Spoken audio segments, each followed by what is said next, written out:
நடராஜா ஜனகன். இன்று நாம்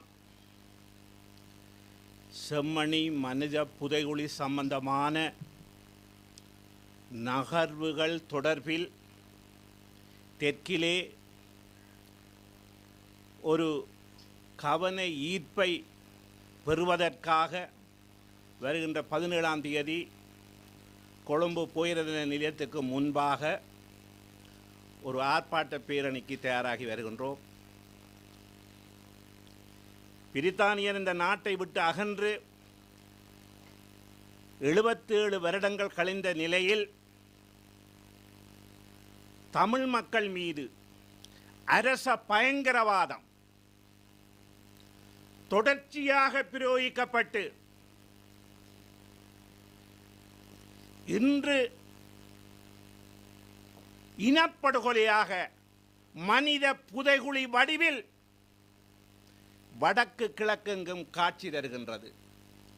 எப்படி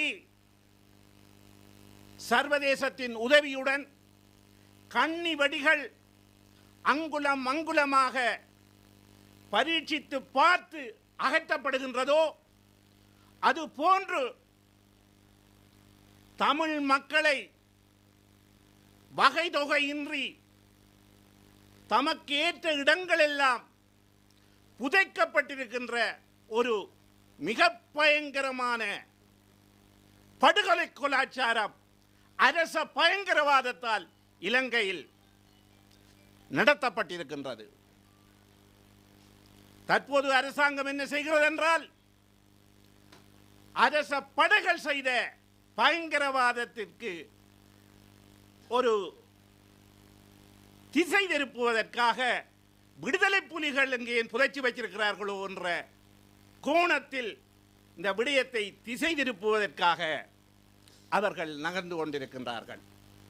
உண்மையிலேயே தமிழ் மக்கள் தேசிய மக்கள் சக்தி மீது நம்பிக்கை வைத்து வடக்கு கிழக்கில் 15 பாராளுமன்ற உறுப்பினர்களில் 7 பாராளுமன்ற உறுப்பினர்களை தெரிவு செய்திருந்தார்கள்.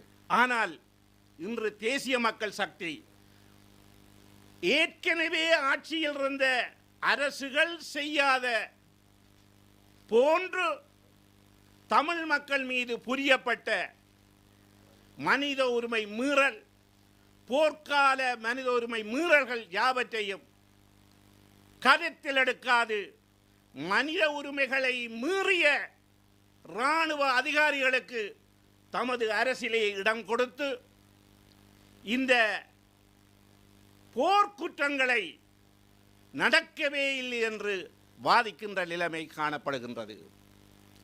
போர் நடைபெற்ற காலத்தில் மண்ணில் நிலப்பரப்பில் அரசாங்கம் கூறியது 1.5 லட்சம் மக்களே இருக்கிறார்கள் என்று. ஆனால் 3.5 லட்சம் மக்கள் அங்கே இருந்தது பின்னர் தெரிய வந்தது.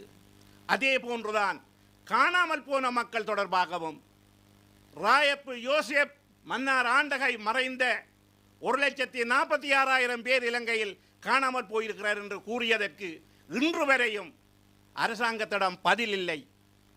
ஒரு அமைச்சர் கூறுவார் 4,000, இன்னொரு அமைச்சர் கூறுவார் 5,000 காணாமல் போனோரை அந்த அலுவலகம் கூடுகிறது 15,000 என்று.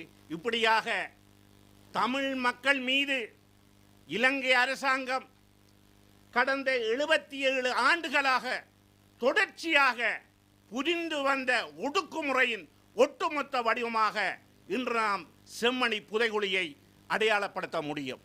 அது மாத்திரமல்ல, தமிழ் மக்கள் மீது காணாமல் போன மக்கள் தாய்மார்கள் இன்றைக்கு 3000 நாட்களை கடந்து தமது போராட்டத்தை நடத்தி கொண்டிருக்கிறார்கள்.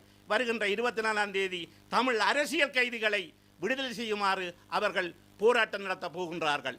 மேலும் தமிழ் மக்களின் மரபுரிமைகள் சார்ந்த பிரச்சனை, மயிலத்தமடு மாதவனை, வெடுக்கனாரி மடம், குருந்தூர் மலை என நீண்ட பட்டியல் அங்கே தமிழ் மக்கள் தினம் தினம் போராடி கொண்டிருக்கின்றார்கள். ஆனால் அரசாங்கம் ஏதோ ஒரு பொருளாதார முயற்சியின் மூலம் தமிழ் மக்களை சாந்தப்படுத்த முடியும் என்று அவர்கள் ஒரு கற்பனையில் தேசிய மக்கள் சக்தியின் அரசாங்கம் நகர்ந்து கொண்டிருக்கின்றது.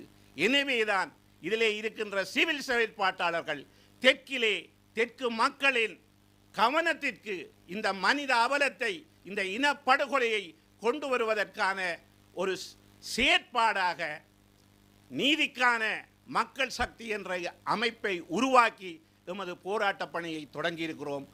இதில் உங்களுடைய அனைவரதும் ஒத்துழைப்பை எதிர்பார்க்கின்றோம். நன்றி, வணக்கம்.